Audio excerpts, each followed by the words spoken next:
Hello and welcome to PulseCheck with Archer Nursing, where nursing comes to life. In this podcast, you give us 15 minutes of your day, and we'll take one complicated nursing topic and make it easy. Ready for nursing to be fun? Hello and welcome back into PulseCheck with Archer Nursing. I'm Morgan, and today we have a really special guest with us here on the pod. We are going to talk all things nursing new grad career and how it might look a little bit different than you would expect it to, how that is totally okay and actually can even be really exciting. So I am thrilled to welcome to the podcast today Lauren from Scrub Life Notes. And I could not even do her justice with introducing her. I'm going to go ahead and actually hand it right over to you, Lauren, to tell us a little bit about who you are and why we can get so excited about learning about you in this episode. Thank you so much for this introduction. I'm so excited to be here today. This is actually my first podcast, so I can't wait for this to be my podcast debut on PulseCheck. But yes, I am Lauren. I'm the founder and CEO of Scrub Life Notes, which is a visual education company for critical care nurses and new grad nurse practitioners. I started my nursing career in 2018 at the Bedside as an ICU nurse, worked in cardiac and neuro and trauma ICUs. And I eventually transitioned into the family nurse practitioner role, working in outpatient peds. And along the way, I discovered my true passion for nursing education. And I segued into launching Scrub Life Notes and creating visual education guides and resources to help transition to practice nurses and nurse practitioners. Oh my gosh, so amazing. Lauren and I share a lot of similarities in our paths from working in the ICU, being at the bedside, going back to school to be a nurse practitioner, and then ultimately landing in education. It's a wavy path sometimes, but the dots can be connected. So I'm really excited to connect with you and get to just talk about how that journey unraveled for you. I want to start off the podcast kind of with your backstory. Take us back a little bit to you as a new grad, how that moment transitioned and your decision to move into education. Give us the insider scoop. How did it all happen? Yeah. And I love that you said that about nursing education and just all the different paths in nursing. I really feel like my journey is more chutes and ladders than it was this like linear path to That's a good way nursing to put it. education. But I started as a new grad nurse in 2018 in the ICU. I did a year-long new grad residency program. And the thing is, when I actually started my new to ICU guides, it kind of just happened to me, and that I was truly just trying to survive ICU orientation. During that first 4 months of orientation, I had over 18 different preceptors. So Oh I my had gosh, 18 preceptors? 18. I Lauren, that's joke that wild. I met everyone on the unit during my 16 weeks, but that definitely came with some challenges in that every nurse sometimes has a little bit of a different way of doing True. things. So I was just really desperately trying to make sense of it all. And for me, the best way that I have learned through nursing school and really throughout my entire nursing journey is through drawing everything out and having visual education. So what started was me creating these visual guides for myself to help survive on orientation. I never thought anyone was ever going to see them outside of my iPad. That's And funny. eventually I started sharing them with some of my friends in my new grad cohort and then my coworkers. And eventually some of our hospital educators saw them and asked for them to share with their nurses. And during COVID, these guides kind of got legs of their own with travel nursing. And so before long, I realized that these guides that I had created for myself on my iPad, and I never thought anyone would ever see the light of day, were across the country in ICUs all over. And I, realized that it wasn't this like pivotal entrepreneurial moment, but it was really a problem I was just trying to solve for myself. Yeah. And it was the education that came first and the business that kind of followed it. Kind of So, following it. Incredible. Lauren, your yeah. story reminds me so much of our core anesthesia colleagues who Mhm. created resources for students going to CRNA school. For Amazing. them, it was a podcast, and it started off that they were just recording their notes with each other.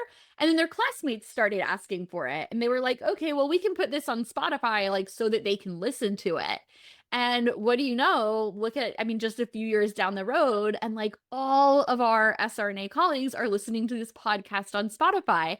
It's the same way you just said. You were trying to solve a problem. You Yes. solved the problem for yourself, and it turns out that there was a huge need out there. There's a ton of other visual learners who were like, the ICU is crazy and I've got all these preceptors and I need help. I need this education. And you didn't even know what you needed was what they needed too. Yes. That's so Very funny. I love hearing about that podcast too, with sharing their notes and reading aloud. That's honestly so genius. And I love that too. It sounds like it started with education coming first and just following their passions. And then from there, the business kind of just came it later just from followed. doing It just that. Yeah. followed. It followed. Exactly. That's it's a very cool moment when you realize, number one, you're not in it alone, because what you needed is what so many other students and learners in your position needed. And then to see it flourish from just a very genuine problem that you were trying to solve is incredible.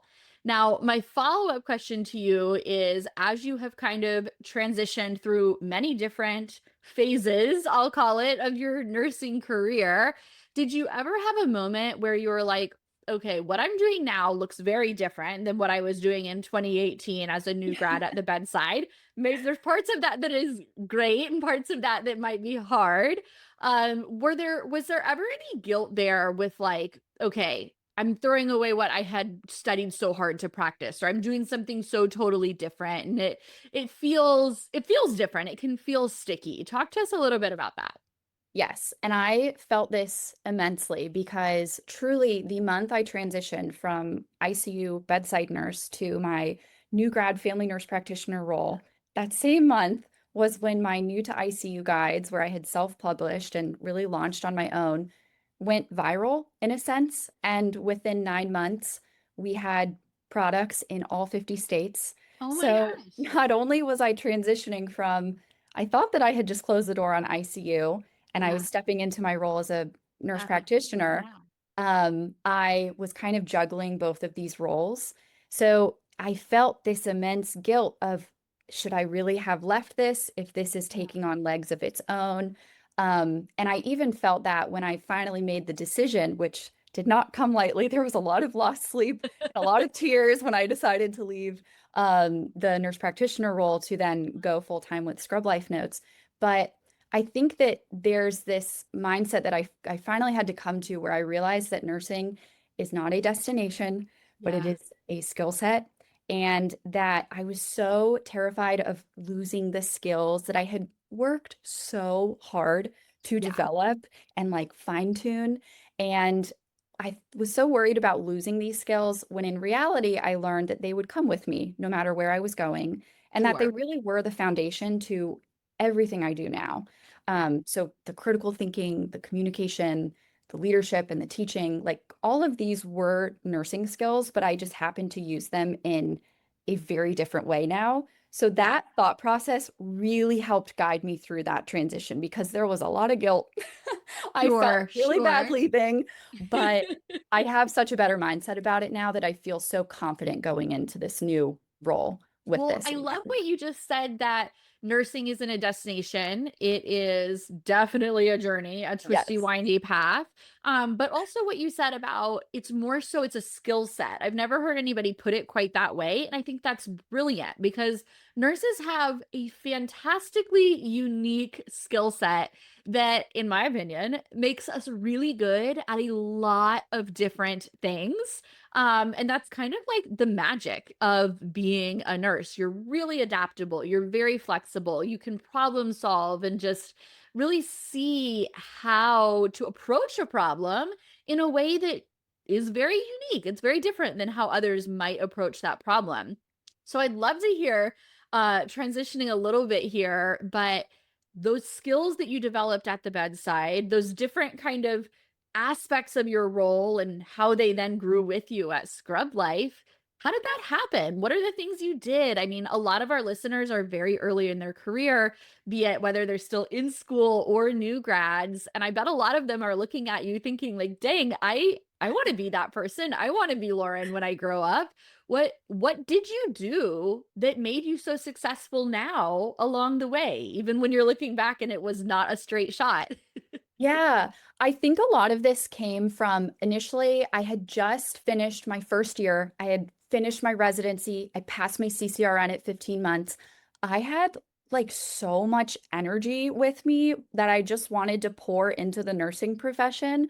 And so I was just excited to be the ultimate yes girl Okay. and kind of start to explore different areas and realms within nursing that were different from just showing up for my bedside assignment.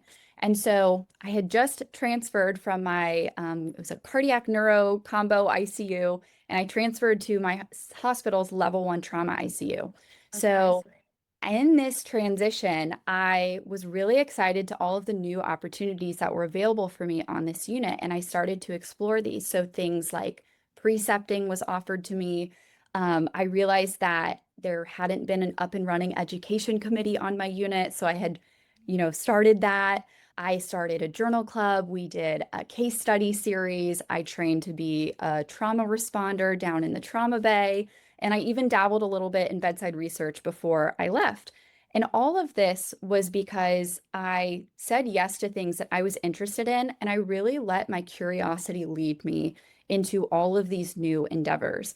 Through doing this, I learned so many different critical skills that not only benefited my nursing practice, but looking back now, also from a business perspective, Uh-huh. I bet. that really helped me, I think, fine tune this like CEO role. But Yeah. those were all different roles that I had really within my first like 5 years that I think just set the tone for the passion and the energy that I bring to the nursing It sounds like it. profession. It sounds like you said yes to just what I'm picking up on is almost like not just the depth, but the breadth. Like you Yeah. said yes to a lot of different things. Research is very different from a journal club, very different from precepting. And I bet that developed skills sometimes that overlapped, but in very different ways that you can probably pull from today. Are there any examples you can think of? Like from journal club led me to this that you kind of use today in your CEO brain? Definitely. When one of my favorite things that I had started was the journal club. I also at the time, funny enough, had only been on the unit for 6 months. So I truly was a novice nurse. And I Yeah. love pointing that out to new nurses that you don't need to be this like experienced nurse to start some of these initiatives. You just need to come with curiosity and some I good love that energy and mindset. innovation. But I just cared so deeply about creating educational opportunities that nurses actually wanted to participate in. So Yeah. this is something that was really big for us was like relaunching our education committee in the trauma ICU. So it felt like every month I was almost running this like small organization on the unit because I was coordinating monthly meetings. I was identifying learning needs on the unit. I was finding speakers, whether it be some of our interdisciplinary peers, like our dietitians or our pharmacists or our surgical trauma attendings, to do these lectures that our nurses could get CE credits for, managing timelines, and then just making sure these projects actually were completed and people got credit for attending them. And at the time, I thought I was just doing the education committee. And looking back, I realized how I had this skill development of project and stakeholder management and content development and just leadership is, I mean, Yeah. yeah, It's that you're totally right. You were running a little company, like yes. within your it was, it was an education committee at the trauma ICU, but everything you just described is exactly what it takes to run a business. Like nurses are prime candidates to run a business because all of those skills are what it takes. And you become very resilient and very quick at adapting. You saw a skill gap or you recognized, hey, what we did last month really didn't land. So every month you're iterating, you're improving, and that's how you run a business, guys. So there's all sorts of avenues that are available to you as a nurse. You might not know they exist. I don't know your opinion, Lauren. My opinion is when I went to nursing school, you were a bedside nurse and then you retired when you were 65. Like maybe you went back and like 10% of you became nurse practitioners. Literally no one ever talked to me about you could run a business, you could be a legal nurse consultant, you can do so many things. And my opinion, I'm curious your take, my opinion is that if more of us knew those different doors existed and more of us worked on developing those skills that ultimately led into these different avenues, we might not have as much turnover as we do Mhm. now. Our turnover is Mhm. so bad right now, and we can get Mhm. into like 55 million reasons why that's the case. I'm not claiming I have the fix. It's super multifactorial. But I think that is one component. Like, let's talk Yeah. about all these different avenues and really develop our skills for a long-term career as a nurse, but maybe not only at the bedside. Yes. And I think too, with me having so many hats on with Yeah. all of the different roles I was doing, something looking back that I realized taking on these roles allowed me to gain was a lot of resilience in my nursing practice. And that if I had a bad day at the bedside or something didn't go my way, I had all of these other opportunities and projects that I was a part of that brought me so much joy. So it really Yeah. helped carry me through my career because I was interested in precepting, because I was still excited about the data we were collecting on our research project, that one bad shift really didn't make or break me. Sure. It was just a bad day, and I got Yeah. over it a lot They easier. happen. And so I did a talk on this a few months back at my hospital where I had been a new grad nurse, and I, shared all these stories. And I totally agree with you that I think if more nurses knew these types of options Yes. existed, they maybe wouldn't think about just like leaving the profession entirely. And I've talked with some people, and we've really come to the consensus that nurses don't always leave their careers when they're tired, but maybe it's when they don't see what that next step or what that path forward Yeah. might be. And I think that the more doors we can present to them or they could see, Yeah. they might be able to decide which one is worth like walking through in the Right. Right. future. Absolutely. And have the time to develop the skills that they need to pursue that. So Mhm. for you, I think one of the key items I keep coming back to was, and clearly with where you've landed with Scrub Life Notes, is education. Yes. For me, education was never presented as an option. Maybe there was the thought that like when I retired, I could go be a faculty or an instructor somewhere, but no one talked about creating content or developing curricula or preparing for boards and different exams like your nurse practitioner boards or even your entrance exams for nursing school. Education in it of itself is a specialty. It's, one of those hats that we all wear in some way, shape, or form. We're educating clients and their family members, but then educating each other, developing what education looks like in this next generation or this next stage. Really, there's a lot to be done there. And I think both of us have landed as like, okay, education is our thing, but neither of us are doing it very traditionally. Yeah. So yeah, I think education is one of those paths, one of those doors, so to speak, that you can really do a lot with on and off the floor. I don't know Mhm. your take on that and kind of where you land today with that. Yeah, I completely agree with the statement in that I almost thought education was something when I was new in my career that you almost kind of fell into if you Yes. hadn't done other paths. And I Mhm. don't think I realized early on that it was something that you could actively seek out even as someone who was new. For the Yeah. longest time, I always associated an educator as someone who had 15 years of bedside experience, Right. or I think of my clinical instructors in nursing school. And what I've really learned is that education doesn't always come from your years of experience, but it really can come from your impact and how much you are able to impact the people that you are teaching and presenting to. So it doesn't always have to be this, you've been in the profession for this long and then it's now Yes. finally time to make a decision. You can do it Right, right. really, really early on. I think I almost thought of it, and I'm sure this is my own fault. No one ever told me this as Yeah. a disclaimer, but I almost thought of it as like what you do when you retire. You're like, I Yes. don't want to be at the bedside anymore, so I'll retire and I'll go work at a university. And that is definitely not the case. There is, I mean, look at what Lauren has built. There is so many opportunities to educate, to build curricula, to look at the education technology that is shaping how we learn today and how we will learn tomorrow. I'm very fascinated by the technology component because I think it's evolving so quickly. And we as nurses need to have a seat at the table with how we are going to develop and use those technologies in education and outside of education at the bedside.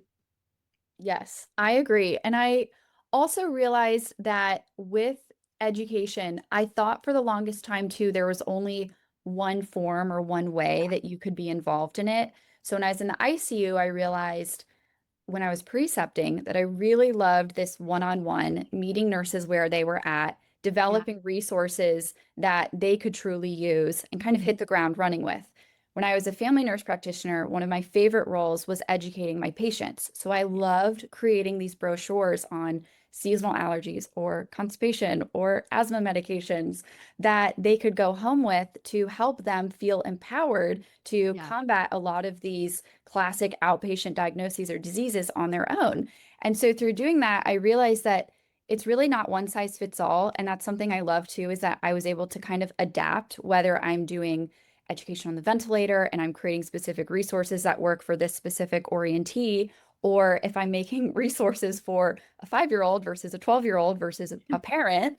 I just loved how versatile it was. And at the end of the day, I was really excited to get to do it. So I totally resonate with what you're saying about you kind of need to be adaptable to these changing times to be It's able true. to make it work for people. Yeah. And that's one of the keywords I think I'll come back to when I go and re-listen to this episode is Yeah. adaptable. Like you wore 100 different hats when you were in the ICU. You started a journal club, you did the education committee. You adapted that then to how you were creating materials at first for yourself, which then adapted into being a product that served so many learners who were right where you were, which is what I'll always come back to is like nursing is a team sport. We were not meant to do this alone, and I think your story illustrates that perfectly. You know, you had all these different preceptors, you were doing something because you were trying to survive, and it turned out there were thousands of people trying to survive with you, and you really met a need there, which is amazing. Thank you. Yes, it's been a really fun and exciting journey, and it definitely hadn't been easy through a lot of it. There was a lot of, I guess, strife with a lot of the transition periods from ICU to family nurse practitioner to even then transitioning full time with scrub life notes. And I think for a really long time through all of these different transition periods, I was really so scared of losing skills that I had, Sure. developed and spent so Yeah. long And working worked on. really hard on. And I oftentimes had this question float through my mind of, when I was a family nurse practitioner, I'm like, can I Yeah. even call myself an ICU nurse anymore? And then now when I do scrub life, I'm like, can I even call myself a Hi, a nurse practitioner, an nurse. ICU nurse anymore? Yeah. And so there's just a lot of like voices in my head just being terrified that I was going to quote unquote lose these skills or that I'm Sure. somehow like falling behind through transitioning through these from having left the bedside.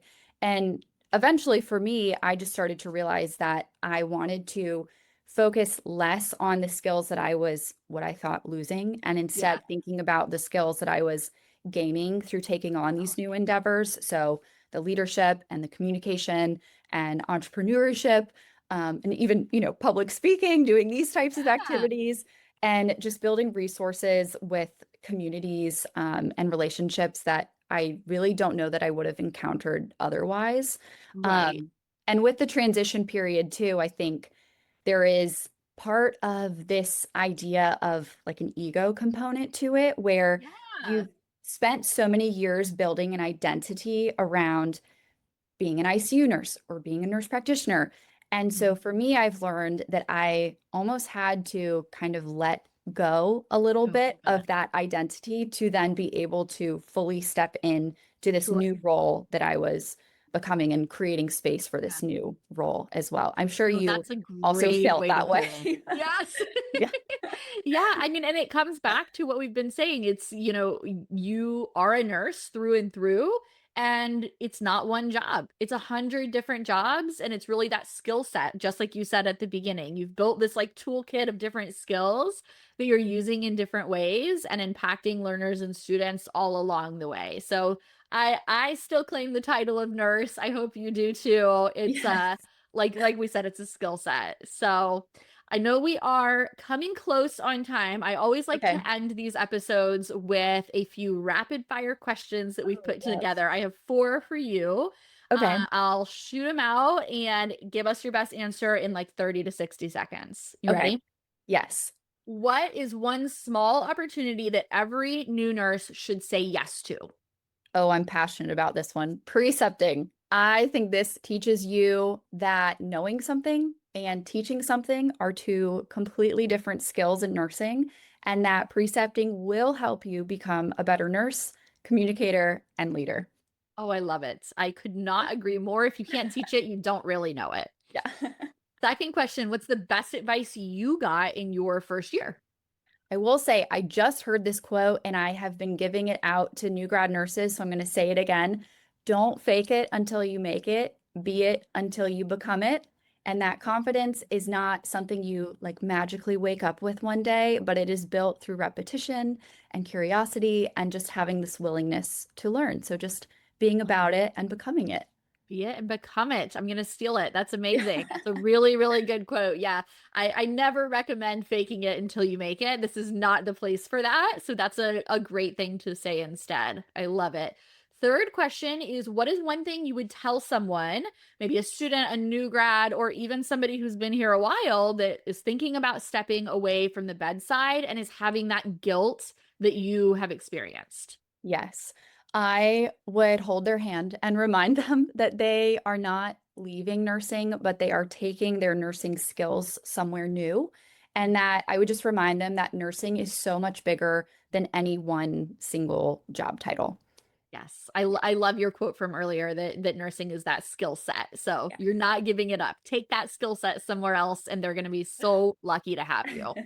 Last rapid fire question. What is your go-to like mantra or saying when you feel uncertain? We've talked a lot about that windy path. It was not a straight shot.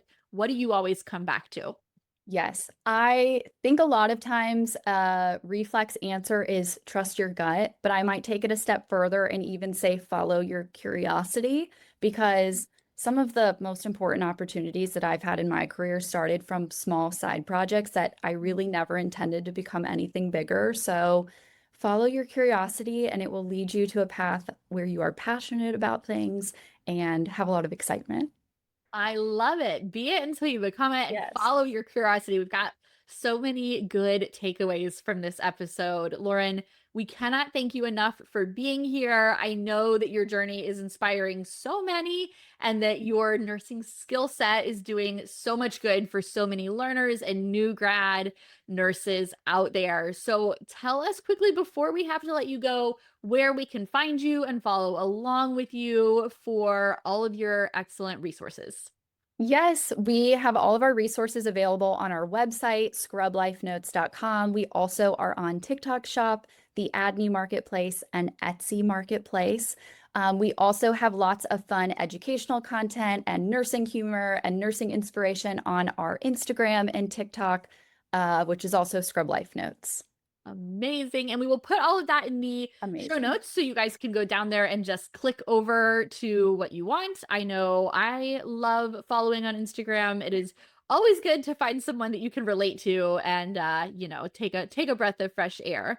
So thank you for being that breath of fresh air, Lauren. Your journey is wonderful and I hope has opened a lot of our eyes to all those different options that are out there for us as nurses. Nursing is a skill set, people. So take it with you and you're going to do great things. Thank you again, Lauren. And thank you guys for listening. We will see you back here next time on PulseCheck. All right, future nurses, that is a wrap. If you found this pod helpful, I'd love to continue supporting your nursing journey through through nursing school, the NCLEX, continuing ed, and beyond. Archer Nursing has you covered with on-demand video lectures, high-yield question banks, live case study reviews, and so much more. We want to help you master tough concepts and make it fun. So join us over at archerreview.com. Follow us on socials at Archer Nursing for more free nursing tips and study resources. Thanks for tuning in to PulseCheck with Archer Nursing. I'm Dr. Morgan Taylor, and I'll see you back next time.